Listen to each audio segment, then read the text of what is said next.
What's up guys, we're going to be taking a quick look at animations in CSS.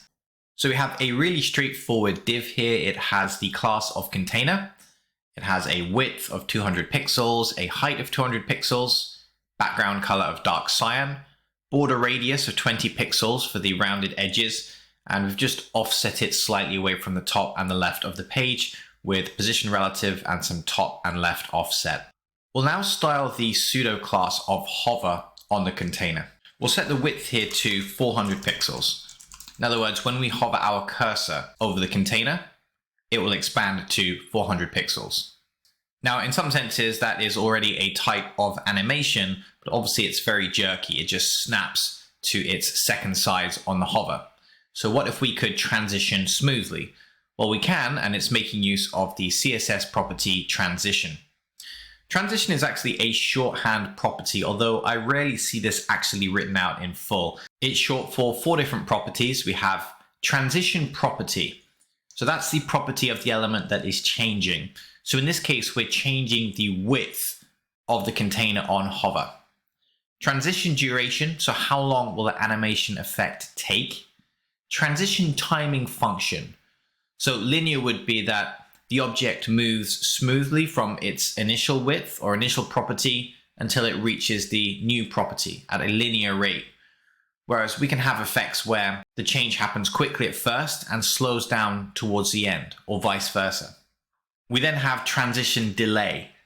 So this is how long before the animation actually begins. This is useful for chaining together multiple animations, as we'll see. So let's set the shorthand transition property on the container. The transition property that's being transformed here is the width, and we just need to specify a time for how long the animation is going to take. So let's set 2 seconds.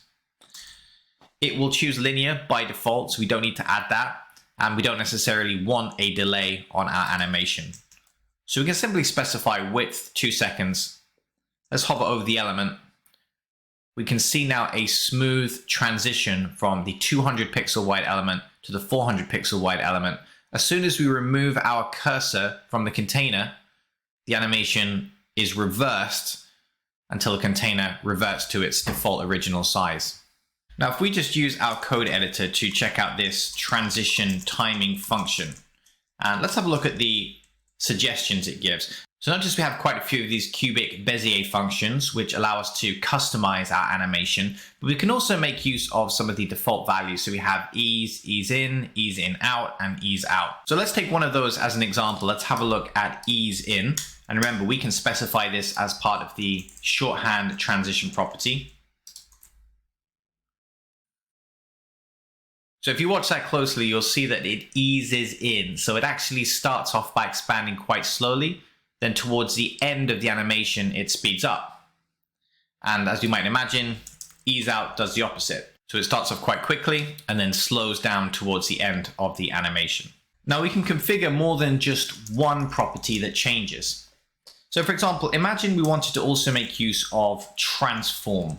Now we haven't covered transform so far in the course. There are quite a wide range of different values that we can pass for the transform property.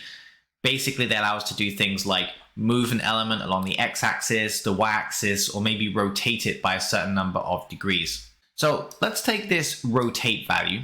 So we'll set transform rotate, and we can actually specify a value in degrees. So let's rotate this square by 90 degrees. So now let's hover over our element. Let's see what happens. Well, it almost appears as if the height of the element is expanding rather than the width. That's because the element has been rotated 90 degrees. We just didn't see the rotation because it was instant. So that's actually the width of the element expanding. You can see as soon as we take our cursor off, the element automatically rotates back in an instant of time, and we now see the width reverting to its original size. So this is very likely not the effect that we would want. So we can specify transition on transform also.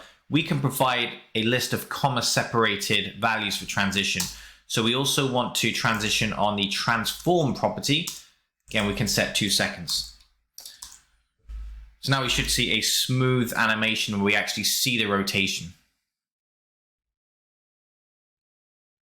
Another thing we can do is set a delay on one of those animations. So for example, on transform, we could set a 2-second delay.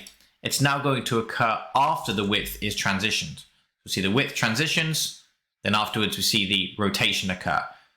So both of those transitions last for 2 seconds, but the transform transition has been delayed by 2 seconds, so it happens after the width transition.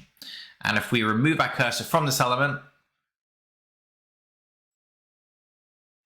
we can see the same thing happens in reverse. So we actually see the width revert first, then after 2 seconds, we see the element revert in terms of its rotation. Now, as you can see, we have the ability to chain together animations by making use of delay. And this is a great start. You can probably accomplish most of the animations that you want using transition in CSS. But there are some more advanced series of animations which will be quite difficult to get working just with transition, maybe even impossible in some cases. So that's why CSS has a more advanced set of animation tools, and it makes use of an @directive, @keyframes, and a range of animation properties available with CSS out of the box. Now, we won't look at those right now, we're just looking at basic animations, but keep in mind that there is a whole extra system for creating advanced animations in CSS. Also keep in mind that animations generally make use of JavaScript as well. So we know we can style some basic pseudo classes, for example, hover. But what if I wanted an element to change based on a click, or based on the state of another part of the page, or based on user information, for example? It's very hard to accomplish these things with CSS, impossible in some cases. So what we might have is some type of @click handler defined with JavaScript, so that when we click on an element, it's then assigned a new class, which will perhaps change the width of the element, as in this example, or transform the element. And then because of the transition property on the element itself, that's going to result in an animation. But the point is, we don't necessarily want all of our animations to be triggered by hover. There are a whole range of different things that we might want to trigger animations.